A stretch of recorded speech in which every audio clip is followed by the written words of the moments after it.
Pour ne rien manquer, abonnez-vous maintenant. Les vraies voix Sud Radio, 17h-20h, Philippe David, Cécile de Ménibus. Bienvenue, merci d'être avec nous en ce lundi férié. Je ne sais pas si vous êtes encore, peut-être en week-end, en voiture ou déjà dans les embouteillages. En plus, vous savez que c'est juste pour se remettre des agapes de la veille. Oui, il n'y a absolument. aucun sens théologique à ce rien. C'est assez nécessaire. Et aujourd'hui, je pense que voilà, avec ce qu'on a mangé comme chocolat, je peux vous assurer qu'on c'est bien de travailler aujourd'hui. Il faut que le foie évacue c'est bien, les surplus pascaux. En tout cas, ça va Philippe David? Ça va très bien et vous? Très bien. Je suis ravie de vous. Vous avez l'air en pleine forme. Oui, absolument. Mais vous aimez les chocolats? Oui, j'aime le chocolat. Oui. Je suis une gourmande, j'aime tout ce qui se mange. Sachez-le. Dès que vous mettez un truc sur la table, c'est pour Bibi. En tout cas, au sommaire de cette émission, allez, on y va. Faut-il créer un secrétariat d'État au patrimoine? La France compte près de 46 000 monuments classés qui souffrent d'un cruel manque d'entretien. Dans le journal du dimanche, Stéphane Bern, le spécialiste de l'histoire et du patrimoine français, appelle le gouvernement à créer un secrétariat d'État et une police dédiée au patrimoine. Oui, c'est en pensant à l'avenir que Stéphane Bern propose de lier le secrétariat d'État au patrimoine au ministère du Tourisme. La police du patrimoine serait quant à elle utile pour arrêter de faire n'importe quoi en matière de restauration. Alors est-ce que pour vous, c'est une bonne idée, secrétariat d'État au patrimoine, ou ça va être un énième comité Théodule comme la France aime en créer? Dans tous les cas de figure, un seul numéro de téléphone, même le lundi de Pâques, le 0826 300 300. Et pour ce secrétariat d'État au patrimoine, vous dites un oui, qui est plutôt massif, 63%. 18h30, les fêtes de Pâques, les Français croient de moins en moins en Dieu. Êtes-vous surpris? C'est le coup de projecteur.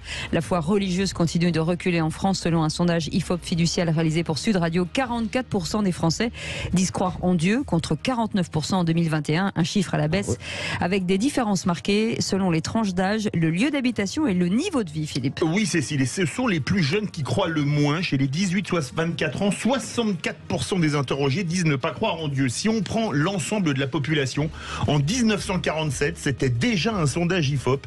66% des Français, la majorité des 2/3, disaient croire en Dieu. Alors est-ce que pour vous, cette baisse de la foi vous étonne? Ou est-ce que vous vous dites non, c'est assez logique, en France la religion est sécularisée? Dans tous les cas de figure, c'est toujours le même numéro ou Aude répondra de sa douce voix. Ça va venir. Je le fais en voix grave. Allez-y. Le 0826 300 300. Personne n'appelle, tout le monde aura peur. Vous dites, en tout cas, les Français croient de moins en moins en Dieu. Êtes-vous surpris? Vous dites non, 72%. Bienvenue, c'est les vraies voix jusqu'à 19h. Les vraies voix Sud Radio. Et notre vraie voix féminine du jour, Elisabeth Lévy, est avec nous, directrice de la rédaction de Causeur. Ça va, Elisabeth Lévy? Je me sens un peu, comme quelqu'un qui serait sur un trône usurpé. Voilà. Car je suis assise à la place de Philippe Légère. Mais que Philippe se rassure, je ne cherche pas du tout. Je ne prétends pas du tout le remplacer. Et nous rassurons Philippe Bilger, il n'y a pas eu de coup d'État dans les vraies voix. Non. Je répète, il n'y a pas eu de coup d'État dans les vraies voix. En tout cas, pas pour l'instant. On verra si cette place me plaît. Voilà. Après l'apprenti sorcier, l'apprenti putschiste. Jean Dorido est avec nous, docteur en psychologie et créateur de l'application Zenfi. Bonsoir. Bonsoir les amis, joyeuse Pâques à tous. Attention, on n'a pas trop le droit de le dire, il paraît. Parce que Christos Anesti. Oui. Réjouissons-nous. Réjouissons-nous. Tom Conan est avec nous, notre auteur Pollution, publié chez Albin Michel. Oui. Merci d'être avec nous. Bonjour. Bonsoir. Je tiens quand même à dire que si Elisabeth n'est pas en mesure de pouvoir prendre le poste de Philippe Bilger, moi je suis déjà sur la liste. Voilà, c'est ça. J'en parle régulièrement à Philippe et souvent je rentre avec lui en taxi pour essayer de le convaincre. Oui, et ça fonctionne pas. Excusez-moi, mon cher Tom, mais tu ferais un piètre complotiste ou conjuré. Mais parce que t'es là en train de balancer tout ton plan.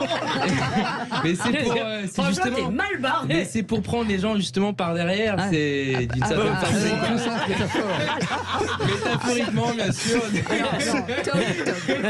Cécile. On ne peut pas commencer cette émission comme ça. C'est pas possible. Cécile, Tom pense à Philippe Bilger et pas qu'en se rasant. Ça, c'est quand même le scoop. Tom, je vous propose la prochaine fois de dire prendre les gens à revers. Oui, non pas c'était peut-être derrière. ça que j'avais en tête. Voilà. Après, vous faites comme vous voulez. Chacun fait comme il veut. La vie privée, Il y a des enfants qui écoutent. Voilà, C'est vrai. c'est ça, absolument. Mais tout le monde est bienvenu, évidemment. Ah ouais, tout le monde Le est respect bienvenu. et la bonne humeur. Hein. Et Tom, je crois qu'il faut arrêter. hors antenne, vous nous raconterez votre week-end Je pense qu'il y a des choses à dire. En tout cas, on ouvre la porte à Frédéric qui nous appelle d'Arcachon. Bonsoir Philippe. Bonsoir Frédéric. Bonsoir. Bonsoir. Bonsoir Cécile, bonsoir tout le monde. Je suis vraiment très heureux de vous avoir au fil. Et puis alors, Elisabeth Lévy, alors là pour moi c'est le formidable. C'est le Graal. Le Graal. Oh là là. Vous voulez son 06, ça peut s'arranger. Merci. 06 28. Elle a une cote, Elisabeth Lévy. C'est un truc de malade. Mais on peut pas être détesté par tout le monde.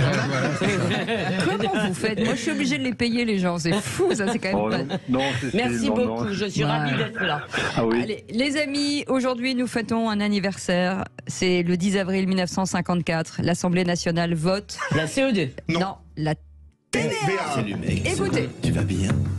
On se présente? Mais non, tu nous connais. On est là pour te pomper, t'imposer sans répit et sans repos, pour te sucer ton flouze, ton oseille, ton pognon, ton pèse, ton fric, ton blé, tes économies, tes sous, ton salaire, tes bénéfices, tes madeleines, tout ce qui traîne. Les rapsous. Ce que t'as sué de ton front, Les inconnus. tu suceras jusqu'au C'est les fond. C'est les On inconnus. est là partout, même quand tu joues. Vous vous souvenez de ça? Oh là oui. Les La rappeurs. TVA. Ouh. La TVA fête ses 69 ans. Voilà, c'est ça. Eh bien écoutez, Elle est c'est pas sûr. prête crevée en plus. Hein. C'est pour s'arranger. Allez, zéro retraite pour la Frédéric, TVA. on est sûr que là vous avez sorti le gâteau et les bougies pour les 69 ans de la TVA. Non mais juste pour votre information, elle a été inventée par un inspecteur des finances. Bon Oui. bah tu La m'étonnes. cote, c'est ça, non Maurice Lauré, Ah non. qui avait je croyais. à l'époque 37 ans. Voilà, Oui. cet impôt va donc. Mais c'est pas quand ce qu'il a fait de mieux. C'est quand s'imposer même. en France. Écoutez, arrêtez, parce que même si c'est vrai, on dit que c'est un impôt injuste parce que tout le monde le paye. Tout le monde, riche, pauvre, etc. C'est pas un impôt redistributif. En même temps, c'est un impôt qu'on ne se sent pas payer. C'est vrai. Oui. C'est vrai. Il est de l'or. Alors, Ouais. voilà. Alors que quand vous payez votre impôt sur le revenu, là, Bien vous sûr, le ouais. sentez. Là vous le sentez. donc, Ça dépend quel niveau, mais là vous le sentez. Bon, vous le sentez. Par donc. derrière, peut-être. Vous Le restez avec nous. premier reste le plus douloureux, comme toujours. Allez, restez avec nous dans un instant. Félix Mathieu sera avec nous pour les 3 mots dans l'actu. Puis on va revenir sur ce premier grand débat du jour. Vous avez peut-être lu le JDD ce week-end, Stéphane Bern qui défend la création d'un secrétariat d'État d'une police dédiée au patrimoine, puisque 46 000 aujourd'hui sites classés se meurent, dont 41% sont gérés par des biens privés, mais quand même ça coûte cher à l'État, ça coûte cher à tout le monde. On va en parler. Est-ce qu'il faut créer quelque chose pour les soutenir? Vous nous appelez 0826 300 300 ou vous répondez sur notre question du jour. Faut-il créer un Un secrétariat d'État Voilà, au c'est ça. patrimoine. Merci Philippe Et vous David. êtes 63% à dire Merci. oui, vous êtes d'accord, vous n'êtes pas Oui. d'accord, un seul numéro. 0826 300 300. Vous le connaissez bien aussi. J'ai bu ou quoi? Non. Allez, à tout de suite. Les vraies voix Sud Radio, 17h-20h, Philippe David, Cécile de Ménibus. Mais pas que, il y a Philippe David, bien entendu, Bien sûr, vous il y a aussi. Elisabeth Lévy, bien entendu, il y a Jean Dorido, bien entendu, il y puis il y a a Tom moi. Conan, Oui. il y a Tom Conan, qui est chaud comme une baraque à frites. Ah oui. aujourd'hui. Je sais pas ce qu'il a, je vous le dis tout de suite. Là-dedans. Moi, D'ailleurs, j'en ai il va toujours falloir plusieurs couches. aller chercher un seau d'eau là, je pense. Ouais, et non une, enfin bref. Alors. Cécile, Ça, j'ai Mais pas mon compris Dieu. ça. quelle Bon, santé. écoutez, un peu de... Ah, t'es jeune homme. oh là là. Ouh là là. Oh là là. Non, c'est lundi Non, mais là, férié, ça va pas aujourd'hui. du tout. Je veux dire, il faut que quelqu'un vienne faire régner l'ordre. Non, mais heureusement, C'est Félix est studio. arrivé, il va rétablir le calme. En tout cas, si Regarde, vous êtes sur, voilà, ce n'est sur pas la Caroline. route, faites bien entendu attention. On est ravis de vous retrouver et merci de votre fidélité tous les jours, de nous écouter de 17h à 19h avec Philippe David. Allez, tout de suite, 3 mots dans l'actu, c'est avec Félix Mathieu. Les vraies voix Sud Radio. Et bonsoir Félix Mathieu. Bonsoir à tous. Bonsoir. Et vos 3 mots du jour sont effondrement, avalanche et bouclage. 4 corps retrouvés à Marseille dans les décombres de l'immeuble effondré hier. Chaque minute compte pour espérer découvrir des poches de survie. Les bâtiments alentours sont évacués par sécurité. Une avalanche fait 6 morts en Haute-Savoie sur les hauteurs de Contamine-Montjoie. La coulée de neige faisait 500 mètres de large avec un dénivelé de plus d'1,5 km. Et puis la Chine parle de succès après la fin de ses manœuvres militaires d'encerclement de Taïwan. Un entraînement aux allures de menace sur l'île autonome revendiqué par Pékin. Les vraies voix Sud Radio. Mais commençons par le terrible bilan de cette avalanche dans le massif du Mont Blanc. 6 personnes ont péri. Les skieurs pris dans la coulée de neige participaient à une randonnée à ski sur une voie pourtant classique du massif. Il faisait beau, il n'y avait pas spécialement d'alerte météo. 500 mètres de largeur, la coulée de neige impressionnante est survenue sur le glacier d'Armancette, sur les hauteurs de Contamine-Montjoie. Pour en parler, nous sommes en ligne avec le lieutenant-colonel Bertrand Host. Bonsoir. Bonsoir. Merci Bonsoir, d'être avec colonel. nous dans les vraies voix sur Sud Radio. Vous commandez le peloton de gendarmerie de haute montagne de Chamonix. Alors c'est vous qui avez dirigé les opérations de secours. De gros moyens ont été engagés sur place après cette avalanche. Oui, exactement. Alors sur les 2 jours, on a employé plus d'une centaine de personnes sur zone, de la gendarmerie, des pompiers, des hôpitaux locaux, voilà, du SAMU 74, voilà, ainsi que de nombreuses unités de police judiciaire de la gendarmerie qui nous ont permis de retrouver les 15 victimes qui étaient sur l'avalanche, et malheureusement parmi eux les 6 personnes décédées qui étaient en dessous. Dans des cas comme ça, on espère retrouver des personnes vivantes durant combien de temps après l'avalanche ? Alors c'est variable, hein, ça dépend de la configuration de l'avalanche, mais c'est bien sûr une course contre la montre qui s'engage, voilà, avec un déploiement de moyens qui doit être hyper rapide sur zone. Et dans ces cas-là, on compte énormément sur plusieurs unités, notamment les unités cynophiles de recherche en avalanche, mais aussi les moyens de détection qu'on a qui permettent de retrouver rapidement des pratiquants qui sont équipés de détecteurs de victimes en avalanche. Mais colonel, un chien peut détecter sous une avalanche à quelle profondeur ? Alors c'est très variable, hein, parce qu'en fait en chien il est habitué à sentir toutes les effluves qui émanent de dessous la neige. D'accord. Ah oui. Donc à partir du moment où la neige laisse passer une odeur, le chien va la sentir et se diriger vers cette odeur. Elisabeth, non, moi ce que je trouve évidemment, d'abord c'est terrible, c'est très triste, et ce qui est très angoissant, c'est l'absence de prévision, parce que très souvent quand on entend parler d'avalanche, il y a des gens, évidemment c'est malgré tout très triste, mais qui n'ont pas respecté les consignes météo. Maintenant, ce que vous nous dites, colonel, ou je ne sais plus, c'est vous qui l'avez dit, ou Félix, c'est que il n'y a pas eu d'alerte, donc est-ce que c'est fréquent, ces avalanches qui arrivent sans la moindre alerte? Est-ce que maintenant, on doit avoir peur tout le temps, en fait? Alors en fait, il y a une alerte permanente en hiver, c'est-à-dire qu'il existe un niveau de risque avalanche qui était identifié à 2 pour la journée. Donc il y a une alerte qui est permanente et qui est identifiée tout l'hiver. Maintenant, le risque 0, il n'existe pas en montagne. Voilà, et ce qu'on peut faire, c'est limiter les risques et puis aussi faire de la prévention vis-à-vis des personnes qui vont en montagne. Parce que quand on parle d'une voie classique de ce massif, c'est-à-dire que ces randonneurs empruntaient une randonnée connue, ils ne sortaient pas entre guillemets des sentiers battus. Alors en fait, en montagne, il n'y a pas de sentier battu. Il y a une zone de montagne qui existe et chacun est libre d'évoluer dans cette zone en connaissance de cause, des risques et des compétences techniques qui sont nécessaires. Quels sont les conseils de prévention que l'on peut donner à ceux qui nous écoutent ? Alors les principaux conseils de prévention, alors j'en ai 2 qui sont majeurs et d'autres un petit peu derrière, un peu moins majeurs, mais les 2 premiers, c'est surtout de ne jamais sortir seul. Là, en l'occurrence, sur une avalanche, s'il n'y a personne immédiatement pour vous sortir de l'avalanche avec un détecteur de victimes en avalanche, vous êtes forcément soumis au délai d'alerte des secours. En étant seul, ça devient plus compliqué. La deuxième, également, c'est de savoir renoncer. C'est-à-dire que quand les conditions en montagne évoluent, il faut savoir, soit reporter sa sortie, donc la différer, ou soit renoncer à aller jusqu'au sommet. Et après, bien sûr, voilà, donc être conscient de son niveau sportif et aussi bien se renseigner sur la difficulté de la course et savoir s'équiper des éléments de sécurité. Jean de Rideau.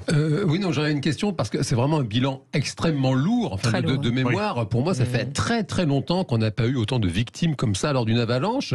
J'entends bien évidemment qu'il y a une alerte permanente. Toutefois, est-ce qu'il y a peut-être une prise de danger excessive qui a eu lieu de la part des randonneurs? Est-ce que peut-être, moi je me rappelle étant gamin, j'entendais parfois de la dynamite pour déclencher des avalanches de façon préventive. Est-ce que vous pensez, même si vous avez, j'imagine, un devoir de réserve, qu'il y a eu là quand même des imprudences d'un côté ou de l'autre pour avoir un tel bilan aussi lourd?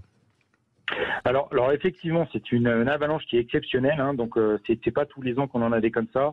Le bilan est tragique, ça arrive à peu près tous les 10 ans.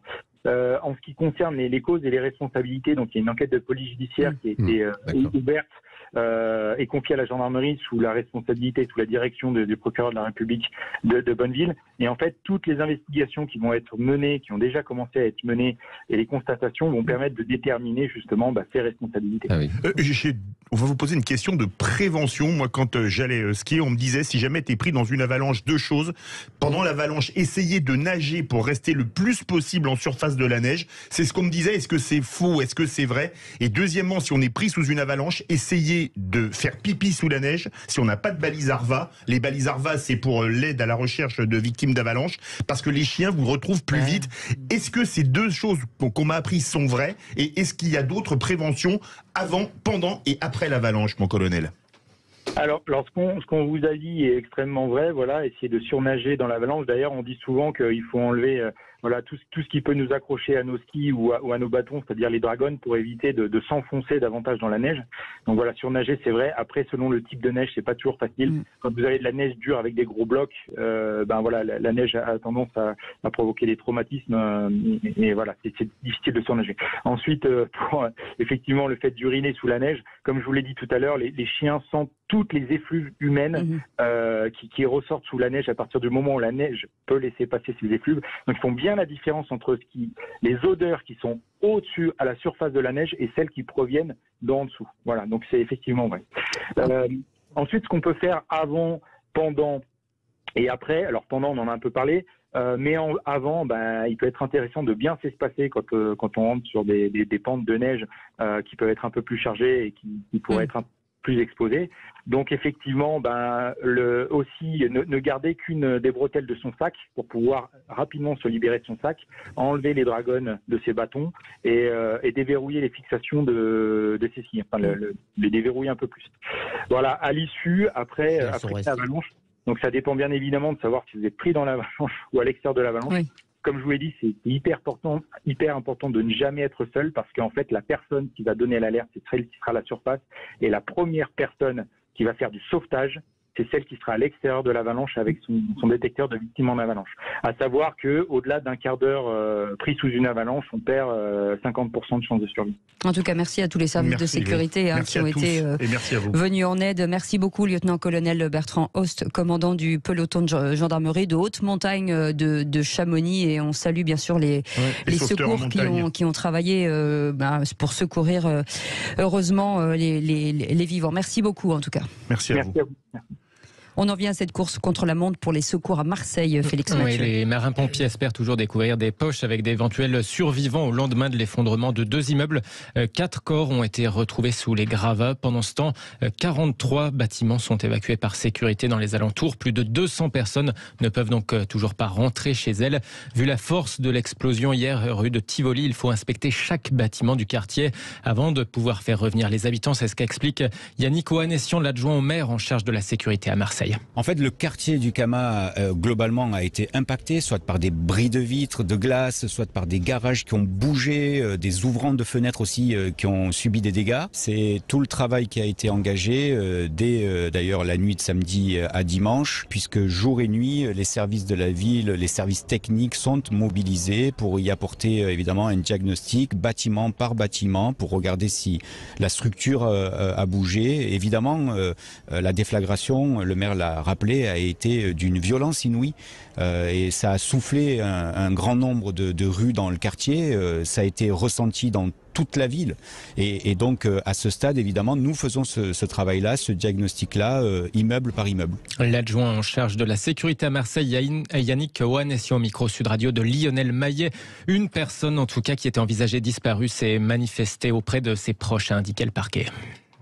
Un mot, Elisabeth Lévy. Ça, c'est terrible. Ce qui me frappe, en fait. Non, micro fermé. Ce qui me frappe dans cette histoire, alors évidemment, on ne sait encore rien, mais l'hypothèse qui a l'air partagée par beaucoup de gens, c'est celle d'une explosion au gaz, dont on ne sait d'ailleurs toujours rien. Mais ce qui me frappe, c'est qu'en fait, on se demande si c'est possible qu'il n'y ait pas de responsable ou pas même de coupable. Et c'est ça, en fait, c'est que peut-être l'esprit humain est fait comme ça, c'est-à-dire que pour se consoler, on aurait envie peut-être de se dire, voilà, il y a eu une erreur. Parce que si en plus, c'est juste la faute à pas de chance, à la fatalité, si vous voulez, c'est comme l'avalanche, quoi. Oui.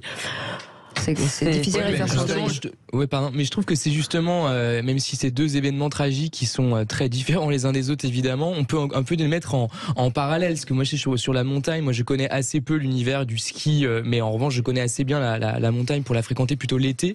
Et c'est vrai qu'il y a quand même des risques du simple fait d'aller en montagne. Moi, je me souviens, on allait avec ma tante le matin, et en fonction effectivement du temps, parfois on pouvait renoncer parce qu'il pouvait y avoir ensuite un risque d'être pris dans une situation compliquée qui pouvait nous mettre mettre en risque personnellement. Et sur la question de l'effondrement, c'est pareil. C'est-à-dire qu'à un moment donné, c'est des risques qui sont inhérents et qui sont difficiles effectivement à supprimer. C'est ça aussi le tragique de l'existence. Absolument. Alors oui, non, je m'inscris en faux par rapport aux propos de Tom, parce que précisément, enfin, ça ne peut pas arriver. Un accident comme à Marseille, enfin, c'est pas audible que dans un pays comme la France, on ne soit pas à l'abri quand on est chez soi en train de dormir, que ce soit une fuite de gaz, que ce soit dû à la vétusté de l'immeuble, que ce soit dû à un manque d'entretien. On ne peut pas en France dire, écoutez, c'est pas de peau, l'immeuble s'est effondré, il y a eu des morts. Ça n'est pas admissible, c'est pas audible. Après, c'est aussi pour ça qu'aujourd'hui, je sais pas si vous avez déjà vendu un bien immobilier par exemple ou acheté, il y a un nombre incalculable de diagnostics obligatoires qui sont longs comme le bras et qui justement évitent d'avoir ce type de problème, des diagnostics amiante, gaz, électricité. Le risque zéro n'existe pas. Mais ça permet quand même de réduire beaucoup les risques.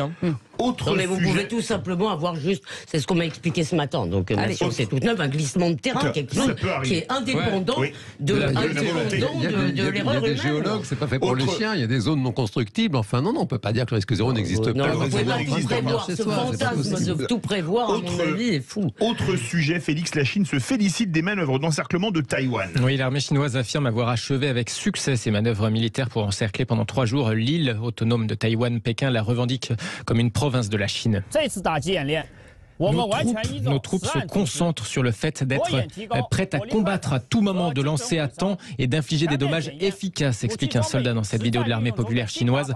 L'arme est chargée, prête à tirer. Nous avons la confiance, l'endurance nécessaire pour faire face à diverses situations compliquées, mener à bien les missions de combat, vaincre résolument tout type de force extérieure et de tentatives séparatistes pour l'indépendance de Taïwan. Ces manœuvres, en tout cas, ont été dénoncées par Taïwan et par les États-Unis, qui appelle à la retenue tout en déployant un destroyer dans les eaux revendiquées par Pékin. Ces manœuvres chinoises ont mobilisé au total une dizaine de navires de guerre et environ 70 avions hélicoptères. Je me demande parfois si nous ne sommes pas devenus une province, parce que en réalité, si vous voulez, tous les bulletins d'information depuis 2 jours auraient dû ouvrir là-dessus et traiter en grand, en long, en large et en travers ce qui est en train de se passer. Alors, il est vrai que ça n'est pas les Chinois jouent avec nos nerfs sur cette question de Taïwan. Il s'agit de manœuvres, il ne s'agit pas d'une guerre. Mais en même temps, à force d'entendre, si vous voulez, on a fini par s'habituer à cette menace d'une guerre chinoise contre Taïwan. La Chine n'a toujours pas reconnu, évidemment, l'existence de Taïwan. D'ailleurs, très peu de pays l'ont reconnu, en vérité. Et donc, je pense que là, il se joue peut-être quelque chose de très important. Et surtout, encore une fois, surtout vu le nombre de bases américaines qu'il y a dans la région. Allez, vous restez... Enfin, le problème, ce ne sont pas les Américains, pardon. Allez, c'est bon, on y va. Vous restez avec nous dans un entretien accordé au Journal du Dimanche.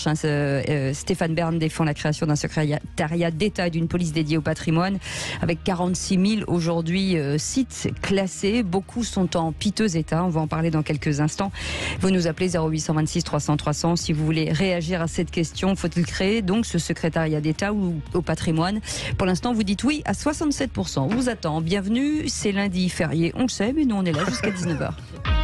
Les vraies voix Sud Radio, 17h-20h, Philippe David, Cécile de Ménibus.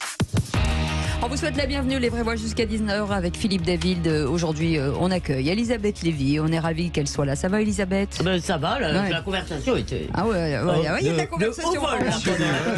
Oui, parce que là, on dirait pas, mais tout le monde était en train de s'engueuler juste avant. Moi, j'ai failli me barrer, parce que j'ai commencé on a lancé une chaise dans la fenêtre. N'importe quoi. Et en fait, on s'engueulait en plus. Il faut dire pourquoi. Pour savoir si le hasard devait encore avoir sa part dans la vie humaine. C'est ça. Et on s'engueulait par devant. Allez, Jean Dorido est avec nous, Tom Conan est avec nous. Et on est comme tout le monde, nous. Voilà, on débat en antenne. Et on vous le dit à chaque fois. On vous le dit parce que les débats continuent forcément hors antenne. On aimerait bien vous les faire entendre parfois parce que ça se lâche très fort, même si on se lâche quand même très fort au micro. J'ajoute que quelqu'un a voulu tirer les cheveux d'Elisabeth. Quelle balance. Incroyable. Merci. J'avais défendu la désinformation, Tom Conan. Allez, tout de suite, le grand débat du jour. Les vraies voix Sud Radio, le grand débat du jour. Et dans un entretien accordé au Journal du Dimanche, Stéphane Bern défend la création d'un secrétariat d'État et d'une police dédiée au patrimoine. Le spécialiste de l'histoire regrette que l'on ait tout misé en France sur le grand patrimoine rentable qui ramène des touristes et pas assez de patrimoine de proximité. Stéphane Bern appelle donc le gouvernement à prendre ses responsabilités, Philippe. Oui, d'ailleurs, il rappelle que restaurer une petite église coûte 1,5 million d'euros, ce qui est hors des capacités financières des petites communes.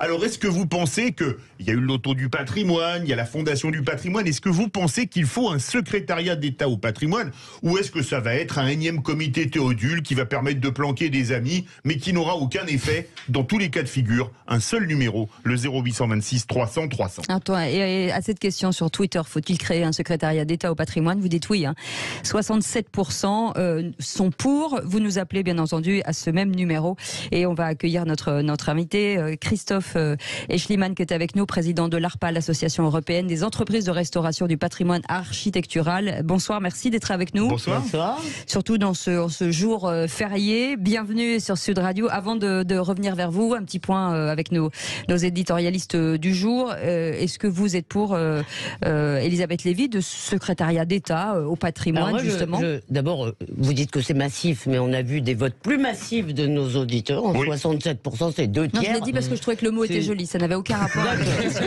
Et moi, dire que c'était massif, c'est un sujet central. Je partage complètement le constat de Stéphane Bern. Et d'ailleurs, le patrimoine en France vit essentiellement à cause des initiatives privées. Alors, le patrimoine qui n'est pas rentable, effectivement, qui n'est pas Versailles et qui n'est pas d'ailleurs bouffé par le tourisme ou massacré par le tourisme, parce qu'aller à Versailles voir la place d'Armes avec ses bus, ça fait vraiment mal au cœur. Je passe. Donc, le patrimoine survit et vit en France parce que les Français, ils sont extrêmement attachés. En revanche, je suis en désaccord avec... Moi, je suis tellement attaché au patrimoine que je veux surtout le préserver d'un ministère ou d'un secrétariat d'État. Ouais. Parce que, si vous voulez, pour stériliser toutes les initiatives, il faut que l'État finance, il faut que l'État mette des sous, aide les associations qui font ça. On va peut-être économiser l'argent de la Ligue des droits de l'homme. On va peut-être économiser l'argent de la Ligue des droits de l'homme et de toutes ces assos islamo-gauchistes que nous finançons avec notre fric. Eh bien, le patrimoine, c'est notre affaire à tous. Je suis d'accord pour qu'on finance. En revanche, non, ne mettez pas l'État aux manettes, ça va être un désastre. Tom Collin. Moi, il me semble que le ministère du Tourisme, en fait, est largement compétent pour ça. Surtout, effectivement, c'est quand même l'intérêt derrière. Alors, évidemment, il y a la préservation du patrimoine en tant que tel, mais derrière, l'enjeu stratégique, on pourrait dire pour la France, c'est le tourisme. C'est dingue que ce soit pas la culture. Non, mais là, pour ce que je dis, l'élément culturel, il est présent, mais la rentabilité entre guillemets de l'action, c'est l'impact du tourisme, effectivement. Mais après, justement, il faut une articulation sur le plan culturel pour que ça soit, pour qu'évidemment on ne massacre pas des bâtiments dans des intérêts purement commerciaux. Mais je crois que c'est déjà fait. Il y a un ministère de la Culture, à ma connaissance, il y a un ministère en charge du tourisme. Je vois pas l'intérêt de créer un sur-portefeuille qui irait chapeauter de 2 portefeuilles existants. Ça me semble totalement aberrant. Mais en revanche, je maintiens qu'effectivement l'enjeu stratégique du tourisme dans la France actuelle, qui est quand même pas forcément en tête sur l'ensemble des secteurs industriels, c'est le moins qu'on puisse dire. Le tourisme est tellement un enjeu central que ça me paraît assez intéressant pour le gouvernement de s'y atteler précisément. Vous avez un bâtiment en péril dans votre commune. Vous voulez qu'on le restaure, mais il n'y a pas l'argent. Venez nous le dire au 0826 300 300, Jean Dorido. Oui, non. Alors, d'abord, la première chose qui est vraiment tragique, c'est que c'est justement notre patrimoine, donc c'est vraiment notre propriété à tous, se délite. Oui, c'est notre histoire. Et ça, vraiment, c'est vraiment très triste. Et c'est tout à fait louable de la part de Stéphane Bern de faire tout ce qu'il fait sur le sujet. Après, c'est vrai que cette espèce de réflexe pavlovien, très français, de vite créer un secrétariat d'État, je pense qu'effectivement, ce serait vraiment rajouter un problème au problème. On a, c'est vrai, un ministère de la Culture en France. D'ailleurs, pour moi, ce cri d'alarme, ça sonne la faillite du ministère de la Culture depuis très longtemps dans ce pays. On se demande à quoi ça... Excusez-moi, ça devrait être le job du ministère de la Culture. Oui, c'est quand même la base, et on se demande en fait à quoi ça sert. Donc si on va rajouter encore une institution qui sert à rien, on a une institution, les monuments historiques, Et on a l'impression que ces gens-là ne font pas leur travail en réalité. Alors la ministre de la Culture va mettre en place un grand plan justement pour les 87, à partir de demain pour les 87 cathédrales qui sont financées par l'État. On va en parler avec notre invité Christophe Eschliman, donc je le disais, président de l'Association européenne des entreprises de restauration du patrimoine architectural.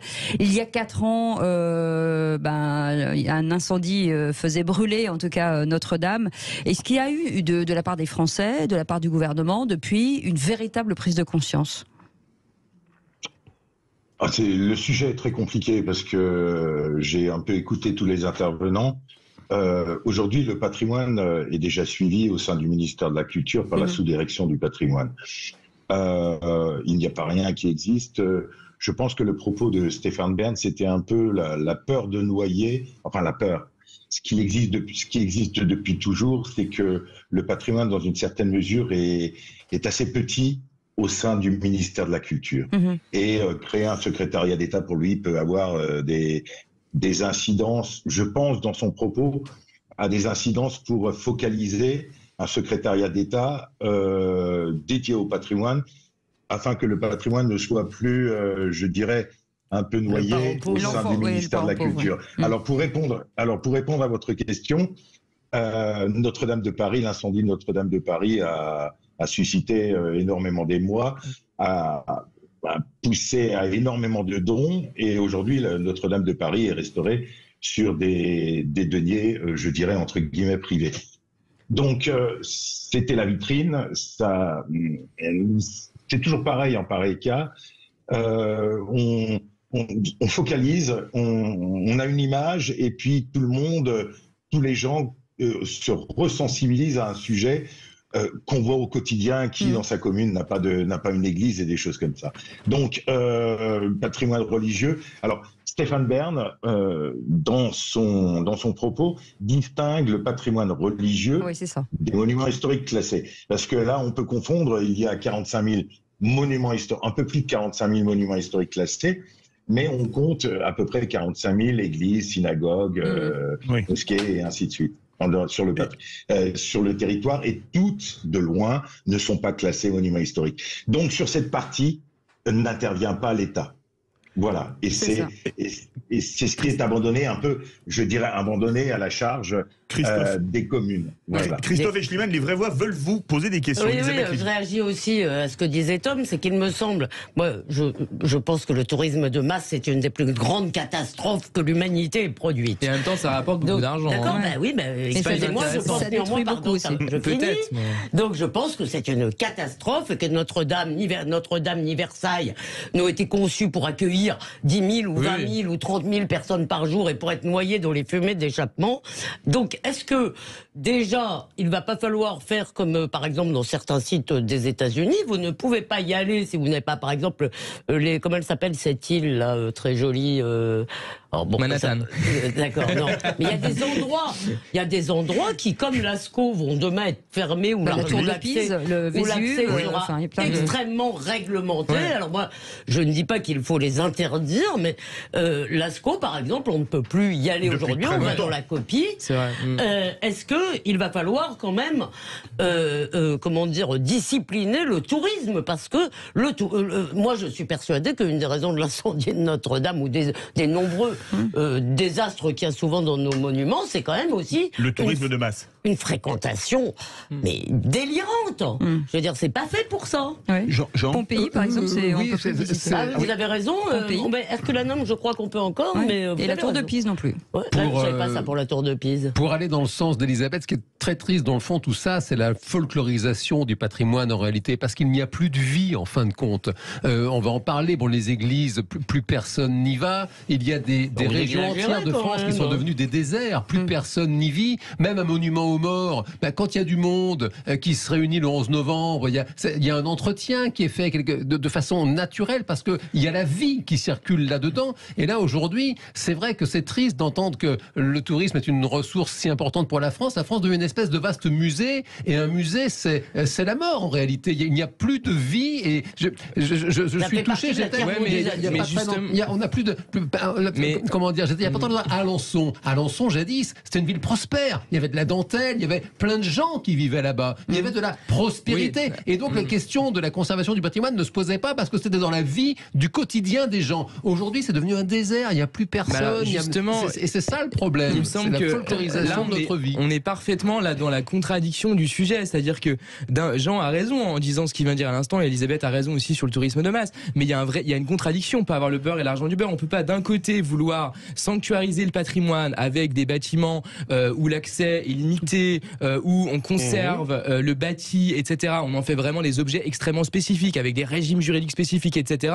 Et d'un autre côté, faire en sorte que ce soit pas uniquement les touristes, mais les gens entre guillemets du quotidien qui y aillent, qui puissent manger, travailler dedans, etc. C'est totalement contradictoire. Soit on sort effectivement ce qu'on appelle le patrimoine avec un grand P, un immense P, et on le met un petit peu dans la vie, on le remet dans la vie. Vous avez par exemple à Londres, il y a pas mal de bâtiments comme ça, c'est vrai aussi à Paris d'ailleurs, où vous avez des vrais bâtiments, des bibliothèques, je sais pas, des cafés, des choses comme ça, qui sont accolés à des bâtiments qui ont une caractéristique architecturale particulière, etc. Ça, c'est une autre manière de faire, vous voyez. Mais la vision française consistant à sortir le patrimoine de la vie sociale normale fait qu'effectivement, on aboutit ensuite à une ville de musée. Et c'est exactement ce qui se passe. D'ailleurs, il y a un film très bien qui s'appelle Midnight in Paris de Woody Allen, il y a quelques années, qui montre exactement ça. Paris aujourd'hui, c'est un musée, et la France aussi est en voie de muséification. Parce que forcément, on n'a plus d'usine, forcément.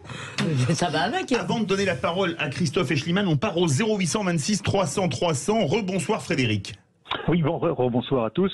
Oui, moi je partage quand même l'initiative de Stéphane Bern parce que bien sûr, mais en France on aime bien bien sûr les maisons fortes, comme on dit, au niveau de l'administration.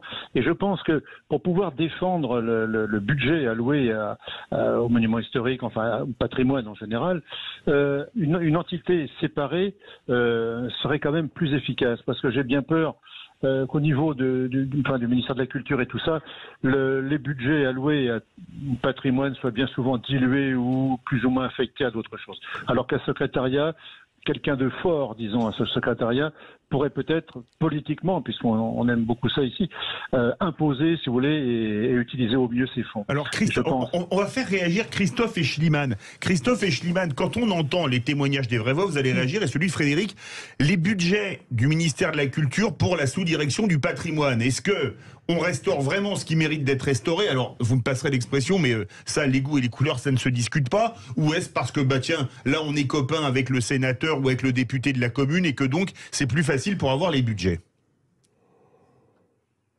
Non, je ne pense pas. De toute manière, il faut distinguer deux choses. Il faut distinguer le patrimoine qui est hyper visité, et le Mont-Saint-Michel en fait partie aussi. Ce sont les endroits les plus visités, les plus emblématiques en France, sont les plus visités. Mais ce sont quoi? Ce sont une dizaine, quinzaine de monuments en France.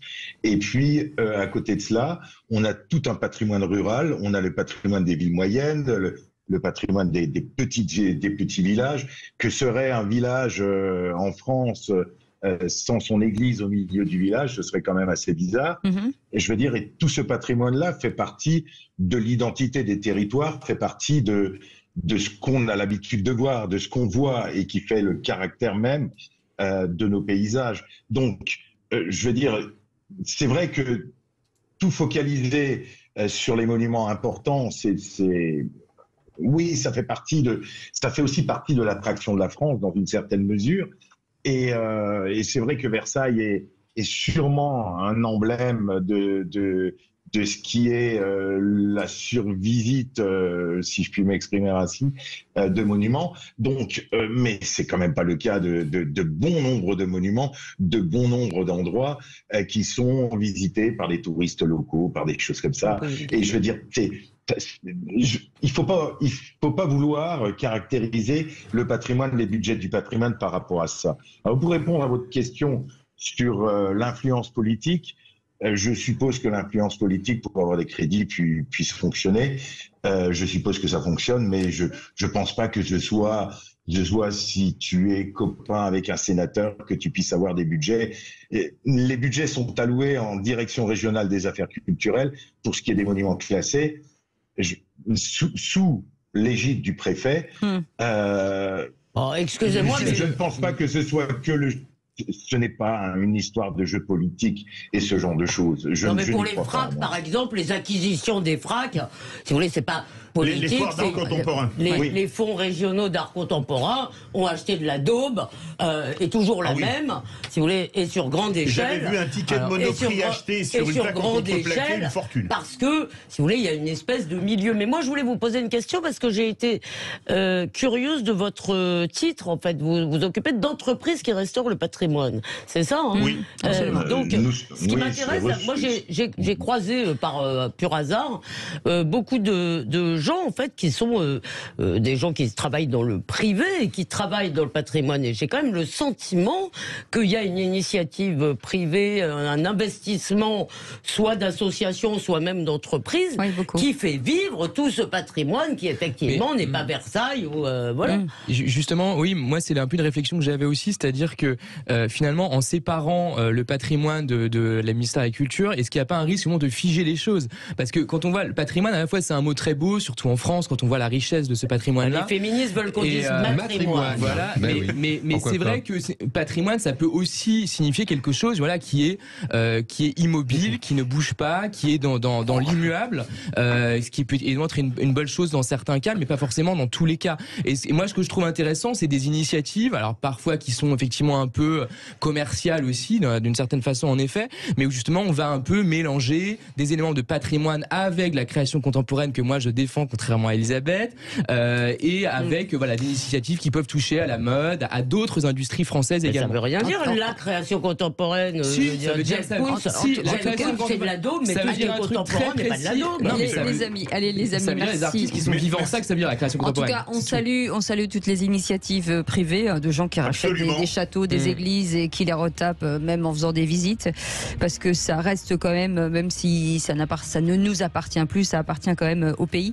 Merci beaucoup Christophe Eschliman d'avoir été avec nous, un président de l'ARPA, l'association européenne des entreprises de restauration du patrimoine architectural, et il est aussi président d'honneur du groupement français des entreprises de restauration de ces monuments historiques. Merci beaucoup d'avoir été avec nous un jour férié.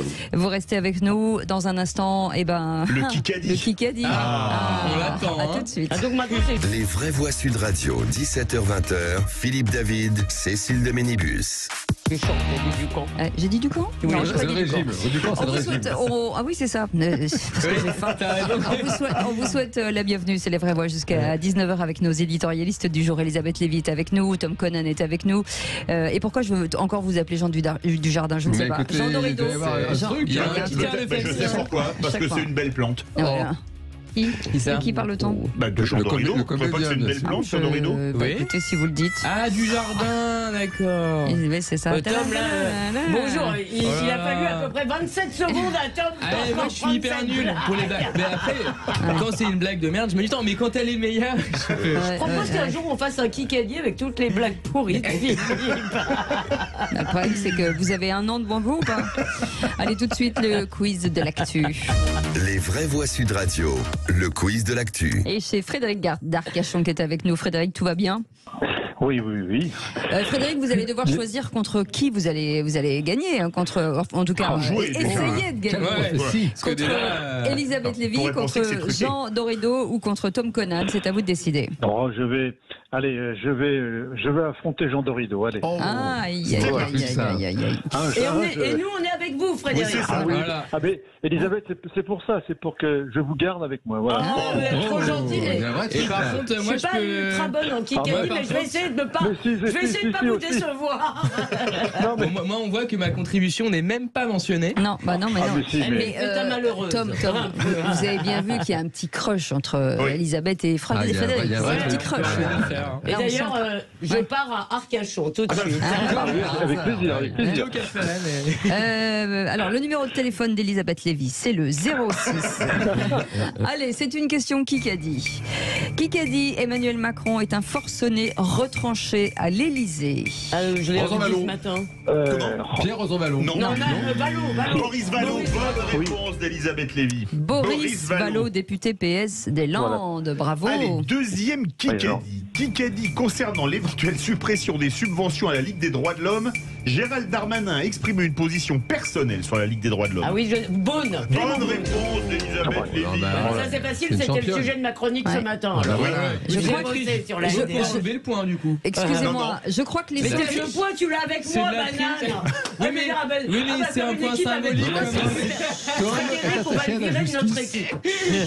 Les sentiments de Frédéric viennent de passer d'un gap. Je vous dis tout de suite. Là, c'est plus de l'amour, ça va être de la rage. Question Kikadi. Kikadi, en parlant des manifs contre la réforme des retraites, j'ai honte de ce qui se passe en France. Frédéric, Françoise, Hardy, bravo. Moi aussi, je l'ai dit. Allez, 6-0, ça fait mal, hein, Jean Dorido. Hein. Kikadi, le gouvernement s'entête à voler 2 ans de la vie des gens. On transforme les 2 meilleures années en retraite en 2 pires années de travail. Mélenchon. Non, écologiste. Jadot. Rousseau. Jean Covici. Jean Covici. Non, c'est pas Frédéric. Rousseau. Non. C'est pas Julien Bayou. Bonne réponse de Jean Dorido. Jean Dorido is back. Et c'est en plus une phrase totalement stupide. Vous lui direz. C'est une phrase question totalement idiote. de meilleur. Nous nous battrons jusqu'au bout pour que le texte soit retiré. Tout le monde a dit ça. Martinez, Binet. Non, ils étaient à c'est un Marseille. chef de parti. Mélenchon. Monsieur Ciotti. Monsieur Ciotti, non. Il était à Marseille ce week-end. Bardella. De la branche gauche. De la branche gauche. Il y a quoi, écolo? Il était à Marseille. Je l'ai dit Roussel, j'ai dit avant Elisabeth. Ah, vous l'avez dit avant? Roussel avant. Est-ce qu'on peut avoir la barre? Je demande l'arbitrage Allez, vidéo. 6-4. Voilà. Un petit mot de Frédéric quand même, parce que Frédéric, vous avez gagné. Vous avez Frédéric, je vous fais un chèque. Voilà. Et non un chèque. Qu'est-ce que vous allez faire avec tout cet argent? Mettez pas d'ordre, je le posterai. Laissez Frédéric remercier son équipe. Allez-y, Frédéric. Merci beaucoup, merci à tous. Ah, c'est tout. Voilà. Et vous noterez l'élégance de Frédéric qui salue son adversaire. Voilà, Oui, ça, mon cher Frédéric, c'est tout à votre honneur. Voilà. Allez, Frédéric, vous restez avec nous, bien entendu, jusqu'à 19h. Dans un instant, le coup de gueule de Philippe David sur une manifestation à Berlin. On regardera ce qui clique sur les réseaux sociaux, bien entendu, et puis on fera le tour de table de l'actu des vraies voix. À tout de suite, on vous souhaite la bienvenue. On espère que vous avez passé un bon week-end. C'est le retour à l'école. À tout de suite. Les vraies voix Sud Radio, 17h-20h, Philippe David, Cécile de Ménibus. Est-ce que vous êtes encore en voiture? Est-ce que vous êtes en train de rentrer de ce week-end pascal? Je ne sais pas. En tout cas, vous pouvez nous appeler 0826 300 300. Pas vous, la personne qui est à côté, bien entendu. Si vous êtes au volant, ça ne se fait pas du tout. On est ensemble jusqu'à 19h avec Elisabeth Lévy, avec Jean Dorido, avec Tom Conan et bien entendu avec Philippe David. Et ça tombe bien qu'il soit là parce que c'est son coup de gueule du jour. Les vraies voix Sud Radio. Et ce coup de gueule, Philippe David, sur une manifestation à Berlin. Oui, Cécile. Mort aux Juifs, mort à Israël. Ces cris ont été prononcés ce week-end lors d'une manifestation pro-palestinienne à Berlin. Oui, vous avez bien entendu. Ce n'était ni à Téhéran, ni à Gaza, mais à Berlin, la ville où le génocide des Juifs a été planifié dans le quartier de Wannsee. Des cris qui rappellent les slogans antisémites hurlés par les chemises brunes dans les mêmes rues de Berlin pour la nuit de cristal. Des chemises brunes qui tabassaient à mort les Juifs, saccageaient leurs magasins et leurs logements et brûlaient leur synagogue. Pour le moment, très peu de réactions dans les médias français et sur les réseaux sociaux. Parmi les politiques, on peut saluer les tweets de Max Brisson, sénateur qu'on connaît bien d'ailleurs, Caroline Yadan et Meyer Habib, les seuls que j'ai trouvés, pardon à ceux que je n'aurais pas vus. Imaginez que ceux qui ont hurlé mort aux Juifs, mort à Israël aient été des blonds aux cheveux courts. L'indignation serait générale et on hurlerait au retour de la bête immonde. Mais peut-être y a-t-il un bon et un mauvais antisémitisme selon d'où il vient. C'est intéressant parce que c'est exactement ce qu'on peut reprocher à la Ligue des droits de l'homme. La Ligue des droits de l'homme qui est née au moment de l'affaire Dreyfus dans le combat contre l'antisémitisme, se retrouve un siècle après à attaquer l'historien Georges Bensoussan aux côtés du comité du défunt, à moitié défunt, disons, en tous les cas dissous, comité contre l'islamophobie en France, et qui est en fait un comité pour l'islamisme en France, a attaqué Bensoussan parce qu'il a parlé de l'antisémitisme des banlieues. Il a parlé de l'antisémitisme qu'il y a dans une partie, évidemment, heureusement, de la population arabo-musulmane de nos pays. Et à Malmö, en Suède, il n'y a plus de juifs. On leur a dit qu'il fallait partir parce que c'était dangereux. Enfin, je veux dire, dans toute l'Europe, on assiste à cela, et dans toute l'Europe, on assiste au déni que vous venez de décrire.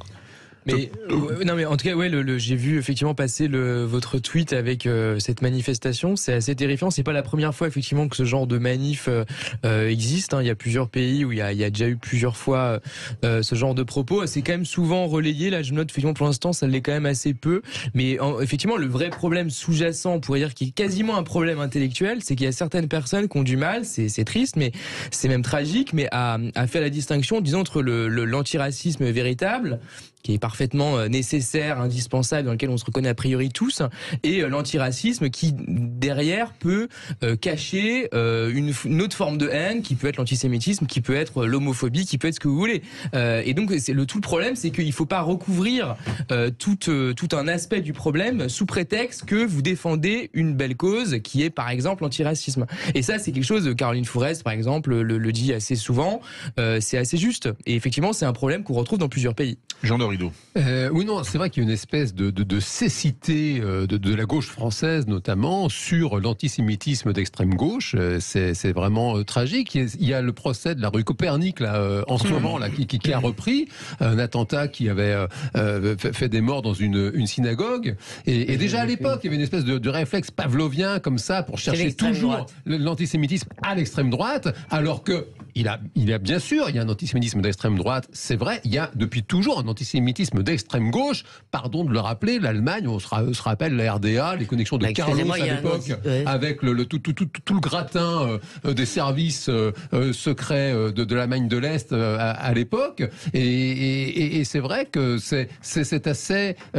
c'est surprenant. C'est difficile à comprendre qu'il y ait une telle cécité de la gauche française. C'est pas difficile à comprendre. Ils ont décidé que leur victime emblématique, c'était désormais le musulman.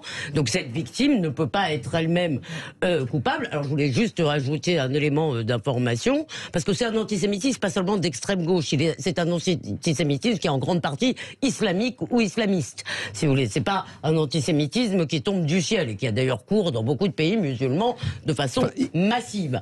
Mais je rappelle que, par exemple, en France, où des Juifs ont quitté la France ces 10 dernières années, je n'en connais pas un seul qui soit parti à cause du Front National ou du Rassemblement National ou des Le Penistes, etc.